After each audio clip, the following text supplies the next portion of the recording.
அந்த பெட்டிக்குள்ளே குட்டி மோச தங்க கட்டிதான் மிதக்குது மிதக்குது பெட்டி ஒன்னுதான்.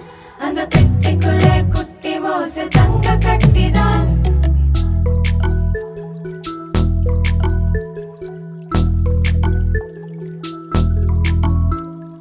பார்வோனின் மகள் அதை பார்த்தார். அவன் அழகை கண்டு அசைந்து போனார். மிரியாமும் அவளுடன் கேட்டார். சொந்த தாயே வளர்ப்பு தாயானார்.